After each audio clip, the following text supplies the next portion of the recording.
Hey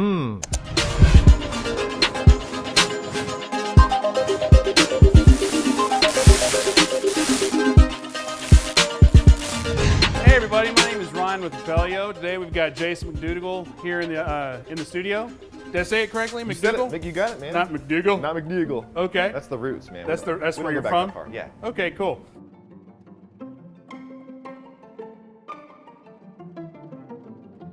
So why are you here? What do you do? What's your background? So I'm a wholesaler, flipper in DFW. Okay. Quit my job like a year and a half ago to go full time in this. So that's kind of what my focus is on now is wholesaling, flipping, and getting some rentals along the way. Okay, so what were you doing before this? I worked at a forklift dealership in Fort Worth for like 10 years, and I just didn't like it, man. So a lot of like transferable skills, driving forklifts. no, like I was selling them and stuff like that. So the Okay. sales thing kind of helped Okay. out. But aside from that, yeah. So how did you? What made you make that leap from corporate sales type to wholesaling? I always wanted to do real estate. I tried it in like 2009. I put Okay. out bandit signs. Okay. And I got fined like $600. That's no fun. No, it sucked. So I stopped doing them, and I was like, man, I'll just get rental houses one day. Right. And that never happened. And then something happened at my job where I was like, man, I've got to find another way out. I've got to do something. So did you like hear a seminar or something on the radio, or did you knew a guy? I kind of knew about wholesaling. Like I've been on Bigger Pockets Okay. and meetups and stuff like that, so I knew about it. I just didn't know how to really do it. Okay. So I just taught myself how to do it from that point. So I know one of the things we're going to talk about today is having a house and then not being able to get rid of the house because there's some undesirables in there. Yeah. So let's talk about that. Okay. Let's talk about the contract. How did you get the contract? And then going step by step, you got a sale, but Yeah. not until get him that. out of the house. Yeah. So let's start at the beginning of that transaction. So I got a call from a guy. He had a fourplex in Fort Worth, and he's like, I'm ready to sell this thing. The full fourplex. The full fourplex, yeah. It was, I guess, a maintenance nightmare. He got code violations and stuff. Okay. And he had some undesirables living in the fourplex that weren't paying rent. Okay. So he wanted also me to- known as. I mean, they were drug addicts. Okay. Yeah, there was like a prostitution ring going on in there and Nice. stuff. It was a crazy house, man. Yeah. So I went there and looked at it, and I was like, okay, this is a deal at the price he wants for it, but these people have got to be out of this house before I can sell it. Right. So he was like, well, I'll try, but there's no guarantees I'll get him out of there.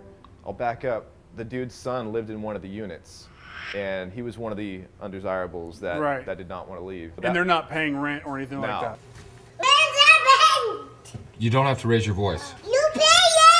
So like giving him money and stuff like that to move out really wasn't working. He wasn't motivated at all to move out for money because he was like, man, I've got free rent. I got my prostitution ring. I got a place to sling my drugs. Right. I'm good to go. I'm not leaving. This is like my honey hole. Right. So I was like, man, okay, but there's potential of making like 12 grand here on this deal. I've got to find a way to get this thing done. I found a buyer, and she was like, I'm all about that house, but you've got to get those people out of there before I'm gonna buy it. Okay. So, yeah, that was interesting, man. So you've got a fourplex, you've got a deal. Did you already have the contract? Yeah. So you got the contract. Yep. And then you've got a buyer who's interested in the house. You've got a pretty hefty profit all lined up. But now you've got a prostitution ring, you've got drug addicts, and one of them is the son of the owner. Yeah. So what next? So there's 4 tenants. One of them just left. He was like, forget this, I'm leaving. Right. That was easy. In one of the fourplexes? Yeah, Or in one of the units, Okay. one of the 4 units. And That's there was a second dude, and he was like, okay, I'm out. Whenever you guys are ready to close on it, I'll be out. So he was no problem. I was like, all right, man, this is working.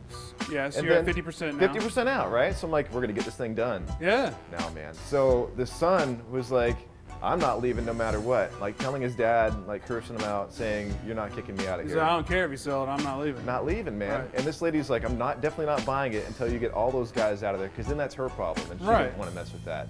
And there was a dude upstairs that was on drugs, that was also not wanting to leave. No matter what, man, I offered him like $2 grand, and he was like, no, I'm staying.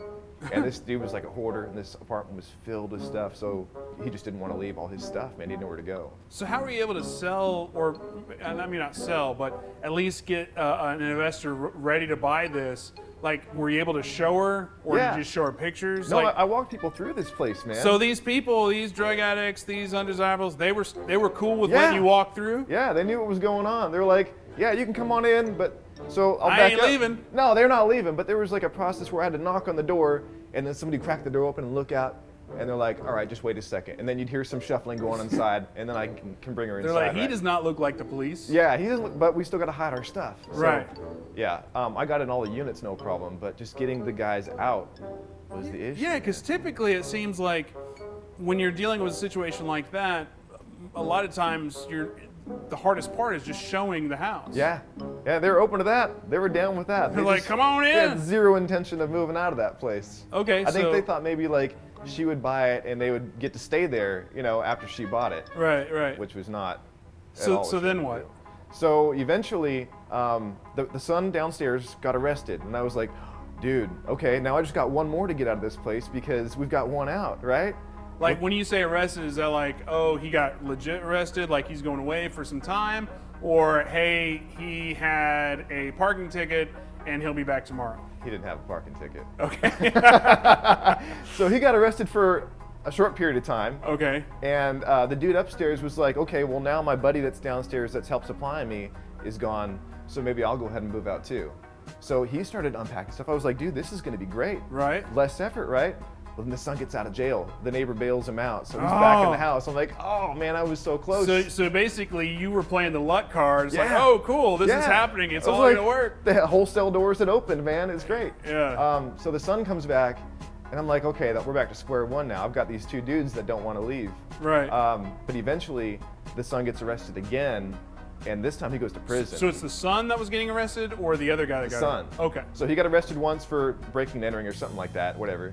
And the second time it was something a lot more serious where he could not get bailed out. He went to Right. prison. So then I was like, okay, we just got the dude upstairs to deal with now. What about all the prostitutes? The prostitution ring had gone after that son went to prison. Okay. Because he was like running that thing. He was the man in charge, the guy in charge. the guy in charge. Is pimp derogatory? I don't know. He was a that pimp. Okay, there we go. Sorry. That's a violation. Still pimping. Once a pimp, always a pimp. Always boss player. Forever. He when he went to prison, the person upstairs now like was alone again. That same situation where he was like, well, I can't really stay in this place because his fix is gone. Okay. Where he was down to kind of get out of the house.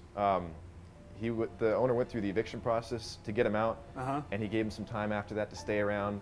The guy actually moved into the backyard.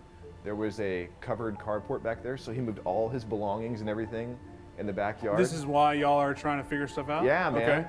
So then I go back there and I'm like confronting this dude. I'm like, man, you need to get out of this place completely. Yeah, because just because you need to get out of the property, Yeah. not out of the room. And he was back there with his dog, and his dog's like going crazy on me. I'm like, man, I'm not getting into this. I'm walking out of this. Right. So I left, man, and like a week later, he finally left that place with all his, well, not all his, some of his belongings. So basically, you just lucked out.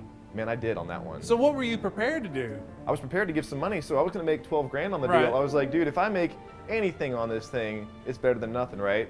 So I offered the dude $2,000 to move out, and he wouldn't take it Right. at all. And he ended up leaving anyways without the 2 grand. So I'm like, man, you could have got 2 grand. I would have made 10. I would have been happy. Right. You would have made $2 grand a month ago, but now you made nothing. Yeah. So back up for me. Like, did you have any kind of alternative plans or backup plans, or were you just kind of like, man, I'm about to lose out on some money? Dude, I had no other plans except I knew that seller needed to sell that place. And for Right. me, I wanted to solve that problem. I knew if anybody's going to sell that place, it's going to be me. So I'm going to do whatever it takes to Right, get those because dudes out. I'm not a lawyer, but if you're not the owner of the house, it's not like you have any legal recourse to say, hey, get that out of my house. Right. No, it was pretty much me just, asking aggressively a little bit. Right. Like, how many times were you going over there to be like, Man, a couple times a week. okay, I would go over there and be like, hey man, are you out yet? He's like, no, I'm not out, and I'm not leaving. I'm like, dude, come on, man. So like a couple times a week, I'd go to Fort Worth and knock on that door, and it was real uncomfortable every time. so it sounds like it's more than luck. It sounds like it was persistence of you going over there. Yeah. Because I'd hate to say, hey, you had the success about luck, because I know one thing we like to talk about here is there's no such thing as luck in business. It's, persistence, and you work and you push through. Yeah. So I would take a little bit more credit than, hey, I lucked out and this guy got arrested. Maybe a little bit of both. Yeah. Well, yeah, I mean, it's not like you. Well, maybe you did get him arrested. I don't know. Anonymous tip, sir. Yeah. But it sounds like the persistence of going in there 2-3 times a week and really just being that thorn in the side, finally got at least the fourth guy to leave. Yeah, I think that was part of I'll it. take a little bit of credit there. Thanks. Okay, I will. All right. It's like, I don't know. But the guy getting arrested was a pretty big stroke of luck there. Yeah, that was luck, man.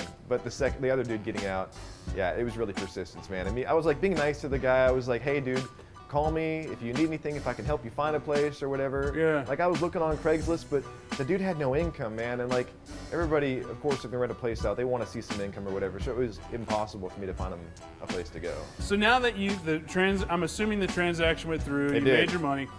Now that you've had some time to think about, like, what would you do in the next situation if there was, say, a crackhead in the house? I mean, like, have you thought about enough to go, okay, I would do this next? Because it didn't seem like waiting for somebody to get arrested is the best choice. It was just an odd situation where the guy that was going to be arrested, or was arrested, was the dude's son. Right. So in normal circumstances, you could probably evict that guy, and the owner had no emotional attachment, whatever. So in that situation, he didn't want to evict him. Right. Because he was like, it's my son, I have to help him find a place to go.